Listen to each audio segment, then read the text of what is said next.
அனைவருக்கும் வணக்கம். முருகன் உங்கள் இல்லத்தில் குழந்தையாக வந்து பிறப்பதற்கு இதை மட்டும் நீங்கள் செய்தாலே போதும். உங்களுக்கு நிச்சயமாக முருகனே வந்து குழந்தையாக பிறப்பார், அல்லது உங்கள் இல்லத்தில் இருப்பவர்களுக்கு குழந்தையாக பிறப்பார். நம்ம என்ன செய்ய வேண்டும் அப்படின்னா, முருகனை வந்து மனதார நம்ப வேண்டும். முதல்ல அவர் நமக்கு குழந்தை கொடுப்பார் அப்படிங்கிறத நீங்கள் நம்பினால் போதும். என்னென்ன செய்ய வேண்டும் அப்படின்னா, வளர்பிறை சஷ்டி மாதத்தில் வருகின்ற வளர்பிறை சஷ்டிக்கு நீங்கள் வந்து தொடர்ந்து விரதமிருந்தும் வழிபாடு செய்து முழு மனதோட முருகன் நமக்கு குழந்தை கொடுப்பார் அப்படிங்கிற நம்பிக்கையோடு நீங்கள் வழிபாடு செய்யும்போது குழந்தை பாக்கியம் கிடைக்கும். அடுத்து ரொம்ப முக்கியமானது, ஆனால் யாரும் பார்த்தீங்க அப்படின்னா நிறைய பேருக்கு வந்து தெரியாதது என்ன அப்படின்னா, வியாழக்கிழமையும் குழந்தை பாக்கியத்திற்காக நம்ம வழிபாடு செய்யும்போது முருகனே நமக்கு குழந்தை பாக்கியம் கிடைக்கும். மாதத்தில் ஒரு வியாழக்கிழமையாவது முருகனை நினைத்து வழிபாடு செய்து பாருங்க, அல்லது முருகன் கோவிலுக்கு போயிட்டு வழிபாடு செய்து பாருங்க, குழந்தை பாக்கியம் கிடைக்கும். அடுத்து உங்களுக்கு வந்து குழந்தை பாக்கியம் தள்ளி போகுது, அல்லது உங்கள் வீட்டில் இருக்கிறவங்களுக்கு யாருக்காவது ரொம்ப நாள் ஆயிட்டு, கல்யாணம் ஆகிட்டு ரொம்ப வருஷம் ஆயிடுச்சு, ஒரு 4-5 வருஷம் ஆயிடுச்சு, இல்லை 3 வருஷம் ஆயிடுச்சு, 10 வருஷம் ஆயிடுச்சு, இன்னமும் குழந்தையே பிறக்கலை, எவ்வளவோ ட்ரீட்மெண்ட் பார்த்துட்டேன், இன்னமும் எனக்கு குழந்தை பாக்கியமே கிடைக்கல அப்படி நீங்கள் ரொம்ப கவலைப்படுற ஆட்கள் இருக்கிறீங்க அப்படின்னா, அந்த கவலையை முதல்ல விட்டுடுங்க. நீங்கள் முருகனை நம்பிட்டீங்க அப்படின்னா அந்த கவலைகளை நீங்கள் விடணும். அப்படின்னா மட்டும்தான் உங்களுக்கு வந்து பாசிட்டிவான ரிசல்ட்டு கிடைக்கும். ஏன்னா அதிகமான கவலையும் அதிகமான மன உளைச்சலையும் இருக்கும்போது நம்ம என்ன தான் குழந்தைக்காக நம்ம ட்ரை பண்ணாலும் நமக்கு குழந்தை பிறக்கிறது கொஞ்சம் தள்ளி தான் போகும். ஏன்னா நிறைய பேர் பார்த்தீங்கன்னா ஒரு டிப்ரெஷனே பார்த்தீங்கன்னா ஒரு 2 வருடம் தான், அதற்கப்புறம் குழந்தை பாக்கியம் இல்லை அப்படின்னாலே அவங்களுடைய மைண்ட் ஃபுல்லாக நமக்கு குழந்தை பிறக்கலை அப்படிங்கிறதே ஒரு டிப்ரெஷன் ஆகிடும். அந்த டிப்ரெஷன் தான் பார்த்தீங்கன்னா குழந்தை பாக்கியத்தை நமக்கு கொடுக்கறது ரொம்ப தள்ளி போக வைக்கிது. அந்த டிப்ரெஷன் தான், மனக்கவலை தான் நிறைய நோயை கொடுக்கும். அது உங்கள் எல்லோருக்குமே தெரியும். அதிகமான கவலைகளோடு நீங்கள் எது செய்தாலுமே பார்த்தீங்கன்னா நமக்கு நினைத்த மாதிரி நமக்கு வந்து ரிசல்ட்டு தராது. நீங்கள் முதல்ல ஹாப்பியாக இருந்துட்டு நீங்கள் குழந்தைக்கு ட்ரை பண்ணும்போது தான் அது உங்களுக்கு வந்து குழந்தை வந்து உருவாகிறதுக்கு 100% வாய்ப்புகள் இருக்குது. உங்களுக்கு வந்து குழந்தை வந்து கட்டாயமாக இறைவன் கொடுப்பார். யாருக்குமே குழந்தை இல்லாமல் இருக்க போகிறதே கிடையாது. ஒரு சில பேருக்கு வந்து திருமணம் ஆன உடனே வந்து கன்சீவ் ஆகிட்டு அவங்க குழந்தை பெற்றுருவாங்க. ஒரு சில பேருக்கு 1 வருடம் ஆகும், ஒரு சில பேருக்கு 2-3 வருடம் ஆகும், ஒரு சில பேருக்கும் வந்து கொஞ்சம் இன்னமும் தாமதமாகும். குழந்தை இல்லை நமக்கு இன்னமும் அப்படிங்கிற ஒரு டிப்ரெஷனுக்குள்ளே மட்டும் நீங்கள் போகாமல் இருந்தாலே போதும், உங்களுக்கு குழந்தை பாக்கியம் நிச்சயமாக கிடைக்கும். நீங்கள் வந்து இறைவனை நம்பிட்டீங்க அப்படின்னா முதல் விஷயம் பார்த்தீங்கன்னா நீங்கள் கவலைப்படுறதை ஸ்டாப் பண்ணிடணும். அடுத்து 2வது முக்கியமானது, மற்றவர்கள் வந்து என்னை கேட்குறாங்க, இன்னமும் குழந்தை பிறக்கலையா, கல்யாணம் ஆகி எவ்வளோ நாள் ஆகுது, ஏதாவது ஹாஸ்பிட்டலில் போய் பார்க்க வேண்டியதானே, அந்த மாதிரிலாம் என்னை சொல்லி ரொம்ப கஷ்டப்படுத்துகிறாங்க அப்படிங்கிற மாதிரி உங்களுடைய மனம் தாட்டு இருக்குது அப்படின்னா அதை நீங்கள் கண்டு கொள்ளாதீங்க. அவங்க வாட்டில் கேட்குறாங்க, ஒரு நிமிடம் நம்மக்கிட்ட கேட்டு போவாங்க, அதுக்கப்புறம் அவங்க வேலையை பார்க்க போயிடுவாங்க. ஆனால் நீங்கள் அதை நினச்சி ரொம்ப மன உளைச்சல் ஆகிடுவீங்க. அவங்க கேட்டால் கேட்டுட்டு போகட்டும், அதுக்கு பதில் சொல்லிவிட்டு நீங்கள் வாட்டில் அமைதியாக இருக்கிறது ரொம்ப நல்லது. நிறைய பேர் செய்கிற தவறு என்ன அப்படின்னா, கேட்பாங்க, ஒரு 2-3-4 வருடம் ஆயிடுச்சு குழந்தை பிறக்கல அப்படின்னா மற்றவர்கள் கேட்பாங்க அப்படிங்கிறதுக்காக நிறைய பேர் நிறைய ஃபங்க்ஷனுக்கே போகிறது கிடையாது. ஒரு திருமணம் ஃபங்க்ஷனுக்கோ அல்லது மற்ற ஏதாவது ஃபங்க்ஷன் இருக்குன்னா போகிறது கிடையாது. போனால் நம்மக்கிட்ட கேட்பாங்க அப்படிங்கிறதுக்காக நிறைய அவாய்ட் பண்ணிடுறது. இது நிறைய பேர் வந்து சொல்கிறாங்க. நிறைய ஃபங்க்ஷனுக்கு பார்த்தீங்கன்னா கட் பண்ணிடுறதே காரணம் வந்து நம்ம போனால் குழந்தை இருக்கான்னு கேட்பாங்க அப்படிங்கிற ஒரு மன உளைச்சலுக்காக போகிறது கிடையாது. அதெல்லாம் நீங்கள் கண்டுக்காதீங்க. கட்டாயமாக நீங்கள் போங்க. நீங்கள் எவ்வளோ ஹாப்பியாக இருக்காருங்களோ அதற்கேற்றப்போ தான் குழந்தை பாக்கியம் சீக்கிரமாக கிடைக்கும்.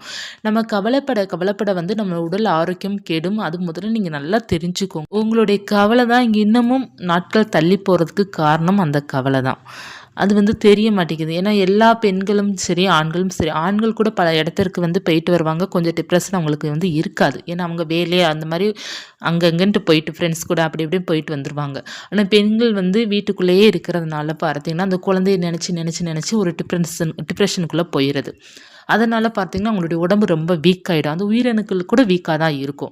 நமக்கு வந்து உடல் வந்து வீக் ஆகிடுச்சு அப்படின்னா எப்படி நமக்கு வந்து ஃபார்ம் ஆகும் அந்த குழந்தை.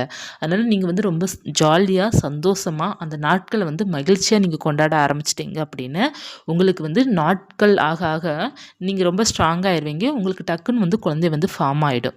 நல்லா ஹெல்த்தியான ஃபுட்டு சாப்பிடுங்க. நல்லா செவ்வாழை, வாழைப்பழம், மாதுளம்பழம் இதெல்லாம் சாப்பிட்டாலே நமக்கு வந்து ஹெல்த்தியாக இருக்கும் அப்படிங்கிறது சொல்லுவாங்க. நீங்கள் வந்து ஒன்று தான், கவலை தான் உங்களுக்கு இன்னமும் நாட்கள் தள்ளி போகுது.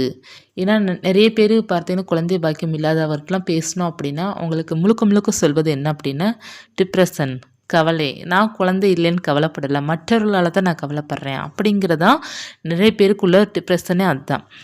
நீங்கள் வந்து இறைவனை நம்புகிற கேரக்டராக இருக்கிறீங்க அப்படின்னா, அதாவது முருகனை நம்புறீங்க, இல்லைன்னா உங்களுடைய தெய்வத்தை மற்ற தெய்வத்தை எதாவது நம்புறீங்க அப்படின்னா, கவலைகளை வந்து எடுத்துக்கொள்ளாதீங்க. மற்றவர்கள் சொல்கிறத வந்து கேட்காதீங்க. ஏன்னா அவங்க வந்து அடுத்தவர்கள். அவங்க வந்து சொல்லிவிட்டு அவங்க அவங்க வேலையை பார்க்க போயிடுவாங்க. இல்லை இப்போ எனக்கு வீட்டுக்குள்ளே இருக்கிறவங்களே டார்ச்சர் பண்ணுறாங்க, எங்கள் மாமியாரோ அல்லது எங்கள் நாத்தனாரோ அல்லது எங்கள் அக்காவோ, இந்த மாதிரி எங்கள் அம்மாவோ எங்கள் அப்பாவோ அவங்களே கேட்குறாங்க, இன்னும் குழந்த இன்னும் இந்த மாதம் என்னாச்சு, அடுத்த மாதம் என்னாச்சு, இப்படி கேட்குறவங்களும் இருக்கிறாங்க. ஒரு சில பேர் வீட்டில் பார்த்தீங்கன்னா டேட்டு கணக்கை வந்து குறித்து வச்சு அந்த மாதிரி கேட்குறவங்களும் இருக்கிறாங்க.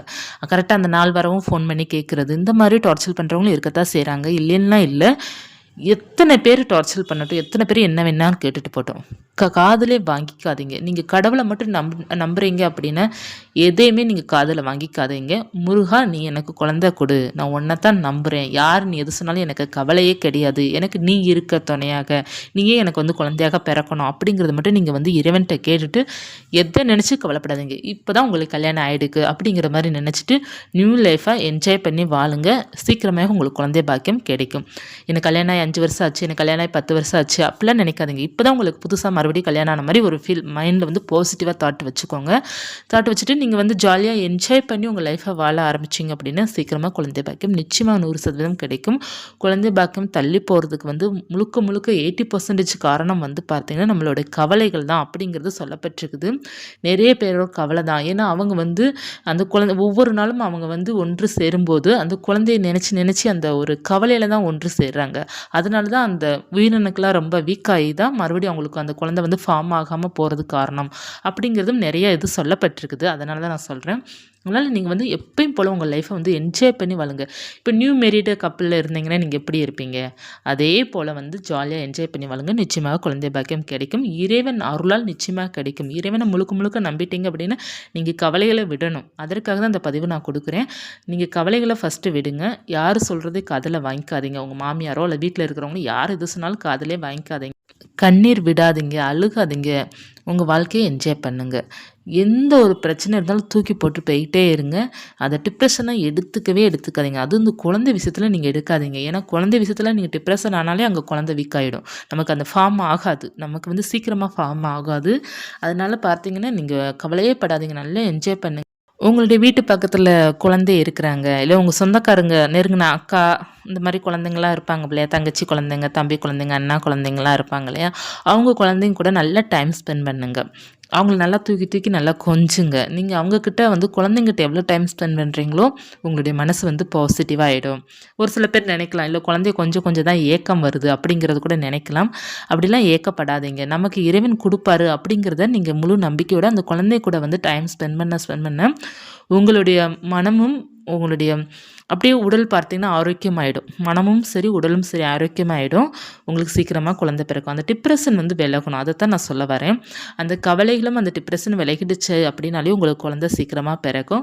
முருகன் மேலே நம்பிக்கை இருக்கிறவங்க எல்லாருமே இந்த மாதிரி ஃபாலோ பண்ணுங்கள். முருகனை மட்டும் நம்புங்க, மற்ற எதையும் நினச்சி நீங்கள் கவலைப்படாதீங்க. உங்களுக்கு நீ 1 மாதத்துக்குள்ளே கட்டாயமாக குழந்தை பிறக்கும். நீங்கள் நம்பிக்கையுடன் வந்து அந்த 1 மாதத்தில் நான் கவலையும் படலை, எனக்கு முருகன் இருக்கிறாரு, நான் எதை நினச்சி கவலைப்படலை அப்படிங்கிறத நினைத்து நீங்கள் 1 மாதம் உங்கள் லைஃப்பை என்ஜாய் பண்ணி வாழுங்க. நிச்சயமாக அந்த 1 மாதத்துக்குள்ளே நீங்கள் கட்டாயமாக குழந்தை பாக்கியம் உங்களுக்கு கிடைக்கும். குழந்தை ஃபார்ம் ஆவதற்கு 100% வாய்ப்புகள் அதிகமாக இருக்குது. நம்ம டாக்டர் என்ன சொன்னாலும் எது சொன்னாலும் அதையும் நீங்கள் காதில் வாங்கிக்காதீங்க. முருகனை மட்டும் நீங்கள் நம்புங்க போதும். முருகனே உங்கள் இல்லத்திற்கு குழந்தையாக வந்து பிறப்பார். இந்த பதிவு உங்களுக்கு உபயோகமாக இருக்கும்னு நினைக்கிறேன். இருந்தால் லைக் பண்ணிக்கோங்க. இது போன்ற தகவல் தெரிந்து கொள்ளணும்னா ராஜி செல்வா யூடியூப் சேனலை சப்ஸ்கிரைப் பண்ணி வச்சுக்கோங்க. நன்றி.